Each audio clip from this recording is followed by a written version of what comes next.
Hello, I'm glad you're here. I'm NatsMan, and I'm reading the Bible from the beginning to the end, from Genesis to Revelations. Please join me in this journey and make God's Word a part of your everyday life. This is video number 103, and today we're reading from the book of 1 Samuel, starting in chapter 28. 1 Samuel chapter 28. In those days, the Philistines gathered their armies together for warfare to fight with Israel. Achish said to David, "Know assuredly that you will go out with me in the army, you and your men." David said to Achish, "Therefore you will know what your servant can do." Achish said to David, "Therefore I will make you my bodyguard forever." Now Samuel was dead, and all Israel had mourned for him and buried him in Ramah, even in his own city. Saul had sent away those who had familiar spirits and the wizards out of the land. The Philistines gathered themselves together and came and encamped in Shunem, and Saul gathered all Israel together, and they encamped in Gilboa. When Saul saw the army of the Philistines, he was afraid, and his heart trembled greatly. When Saul inquired of the Lord didn't answer him by dreams, by Urim, or by prophets. Then Saul said to his servants, "Seek for me a woman who has a familiar spirit, that I may go to her and inquire of her." The servants said to him, "Behold, there is a woman who has a familiar spirit in Endor." Saul disguised himself and put on other clothing and went, he and 2 men with him, and they came to the woman by night. Then he said, "Please consult for me by the familiar spirit, and bring me up whomever I shall name to you." The woman said to him, "Behold, you know what Saul has done, how he has cut off all those who have familiar spirits and the wizards out of the land. Why then do you lay a snare for my life to cause me to die?" Saul swore to her by the Lord, saying, "As the Lord lives, no punishment will happen to you for this thing." Then the woman said, "Whom shall I bring up to you?" He said, "Bring Samuel up for me." When the woman saw Samuel, she cried with a loud voice, and the woman spoke to Saul, saying, "Why have you deceived me? For you are Saul." The king said to her, "Don't be afraid. What do you see?" The woman said to Saul, "I see a god coming up out of the earth." He said to her, "What does he look like?" She said, "An old man comes up. He is covered with a robe." Saul perceived that it was Samuel, and he bowed with his face to the ground and showed respect. Samuel said to Saul, "Why have you disturbed me to bring me up?" And Saul answered, "I am very distressed, for the Philistines make war against me, and God has departed from me, and answers me no more, by prophets or by dreams. Therefore I have called you, that you may make known to me what I shall do." Samuel said, "Why then do you ask me? Since the Lord has departed from you and has become your adversary, the Lord has done to you as he spoke by me. The Lord has torn your kingdom out of your hand and given it to your neighbor, even to David, because you didn't obey the Lord's voice, and didn't execute his fierce wrath on Amalek. Therefore the Lord has done this thing to you today.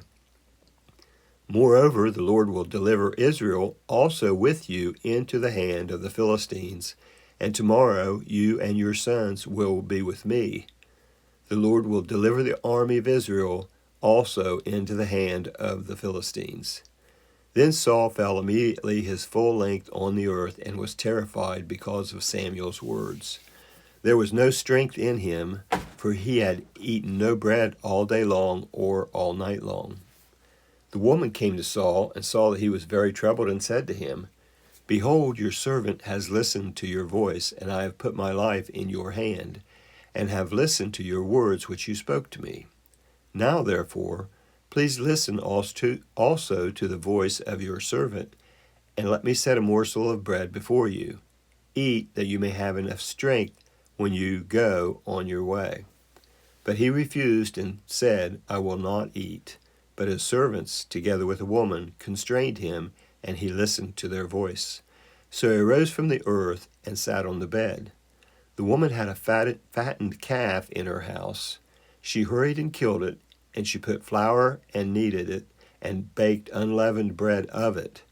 She brought it before Saul and before his servants, and they ate, when they rose up and went away that night. That was 1 Samuel 28. This is 29. Now the Philistines gathered together all their armies to Aphek, and the Israelites encamped by the spring which is in Jezreel. The lords of the Philistines passed on by hundreds and by thousands, and David and his men passed on in the rear with Achish. Then the princes of the Philistines said, "What about these Hebrews?" Achish said to the princes of the Philistines, "Isn't this David, the servant of Saul, the king of Israel, who has been with me these days, or rather these years? I have found no fault in him since he fell away until today." But the princes of the Philistines were angry with him, and the princes of the Philistines said to him, "Make the man return, that he may go back to his place where you have appointed him, and let him not go down with us to battle, lest in battle he become an adversary to us. For with what should this fellow reconcile himself to his Lord? Should it not be with the heads of these men? Isn't this David, of whom people sang to one another in dances, saying, 'Saul has slain his thousands, and David his 10,000s?'" Then Achish called David and said to him, "As the Lord lives, you have been upright, and your going out and your coming in with me in the army is good for my sight, for I have not found evil in you since the day of your coming to me to this day. Nevertheless, the lords don't favor you. Therefore now return and go in peace, that you do not displease the lords of the Philistines." David said to Achish, "But what have I done? What have you found in your servant so long as I have been before you to this day, that I may not go and fight against the enemies of my lord the king?" Achish answered David, "I know that you are good in my sight, as an angel of God. Notwithstanding, the princes of the Philistines have said, 'He shall not go up with us to the battle.' Therefore now rise up early in the morning with the servants of your lord who have come with you, and as soon as you are up early in the morning and have light, depart." So David rose up early, he and his men, to depart in the morning, to return into the land of the Philistines, and the Philistines went up to Jezreel. That was 1 Samuel 29. 1 Samuel 30. When David and his men had come to Ziklag on the third day, the Amalekites had made a raid on the south and on Ziklag, and had struck Ziklag and burnt it with fire, and had taken captive the women and all who were in it, both small and great. They didn't kill any, but carried them off and went their way. When David and his men came to the city, behold, it was burnt with fire, and their wives, their sons, and their daughters were taken captive. Then David and the people who were with him lifted up their voice and wept until they had no more power to weep. David's two wives were taken captive, Ahinoam the Jezreelitess, and Abigail, the wife of Nabal the Carmelite. David was greatly distressed, for the people spoke of stoning him, because the souls of all the people were grieved, every man for his sons and for his daughters, but David strengthened himself in the Lord his God. David said to Abiathar, the priest, the son of Ahimelech, "Please bring the ephod here to me." Abiathar brought the ephod to David. David inquired of the Lord, saying, "If I pursue after this troop, will I overtake him?" He answered him, "Pursue, for you will surely overtake them, and without fail recover all." So David went, he and the 600 men who were with him, and came to the brook Besor, where those who were left behind stayed. But David pursued, he and 400 men, for 200 stayed behind, who were so faint that they couldn't go over the brook Besor. They found an Egyptian in the field, and brought him to David, and gave him bread, and he ate. And they gave him water to drink. They gave him a piece of cake of figs, and 2 clusters of raisin. When he had eaten, his spirit came again to him, for he had eaten no bread and drank no water for 3 days and 3 nights. David asked him, "To whom do you belong? Where are you from?" He said, "I am a young man of Egypt, servant to an Amalekite, and my master left me because 3 days ago I got sick. He made a raid on the south of the Cherethites, and on that which belongs to Judah, and on the south of Caleb, and we burnt Ziklag with fire." David said to him, "Will you bring me down to his troop?" He said, "Swear to me by God that you will not kill me and not deliver me up into the hands of my master, and I will bring you down to his troop." When he had brought him down, behold, they were spread all around all over the ground, eating, drinking, and dancing, because of all the great plunder that they had taken out of the land of the Philistines and out of the land of Judah. David struck them from the twilight even to the evening of the next day. Not a man of them escaped from there, except 400 young men who rode on camels and fled. David recovered all that the Amalekites had taken, and David rescued his 2 wives. There was nothing lacking to them, neither small nor great, neither sons nor daughters, neither plunder nor anything that they had taken. David brought them all back. David took all the flocks and the herds, which they drove before those other livestock, and said, "This is David's plunder." David came to the 200 men who were so faint that they could not follow David, whom also they had made to stay at the brook Besor, and they went out to meet David and to meet the people who were with him. When David came near to the people, he greeted them. Then all the wicked men and worthless fellows of those who went with David answered and said, "Because they didn't go with us, we will not give them anything of the plunder that we have recovered, except to every man his wife and his children, that he may lead them away and depart." Then David said, "Do not do so, my brothers, with that which the Lord has given to us, who has preserved us and delivered the troop that came against us into our hand.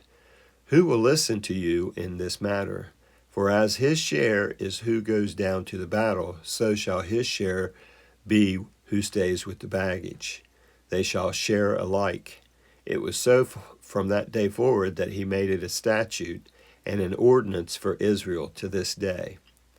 When David came to Ziklag, he sent some of the plunder to the elders of Judah, even to his friends, saying, "Behold, a present for you from the plunder of the Lord's enemies."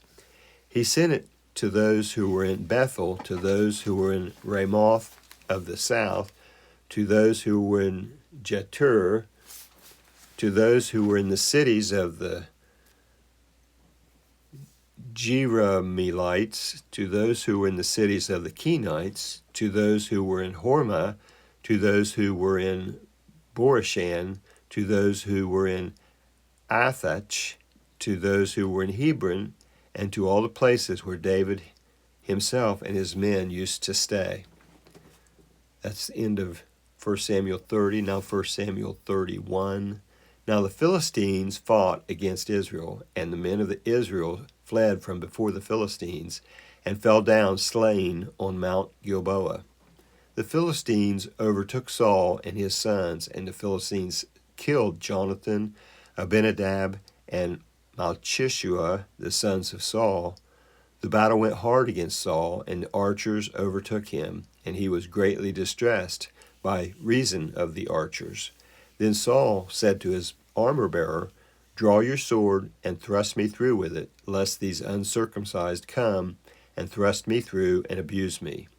But his armor-bearer would not, for he was terrified. Therefore Saul took his sword and fell on it.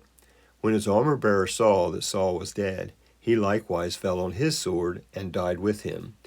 So Saul died with his 3 sons, his armor-bearer, and all his men that same day together. When the men of Israel, who were on the other side of the valley, and those who were beyond the Jordan, saw that the men of Israel fled, and that Saul and his sons were dead, they abandoned the cities and fled, and the Philistines came and lived in them. On the next day, when the Philistines came to the strip of slain, they found Saul and his 3 sons fallen on Mount Gilboa. They cut off his head, stripped off his armor, and sent into the land of the Philistines all around to carry the news to the house of their idols and to the people. They put his armor in the house of the Ashtaroth, and they fastened his body to the wall of Bethshan. When the inhabitants of Jabesh Gilead heard what the Philistines had done to Saul, all the valiant men arose, went all night, and took the body of Saul and the bodies of his sons from the walls of Bethshan, and they came to Jabesh and burnt them there. They took their bones and buried them under the tamarisk tree in Jabesh and fasted 7 days. That is the end of 1 Samuel 31, the end of the book of 1 Samuel, and the end of this video. That was the book of 1 Samuel, chapters 28, 29, 30, and 31 on video number 103. I'd like to thank you for joining me in this project, this endeavor to read the entire Bible. I hope you enjoyed listening to it as much as I enjoyed reading it. Please feel free to comment if you'd like, and also please subscribe and give this a thumbs up if you enjoyed it.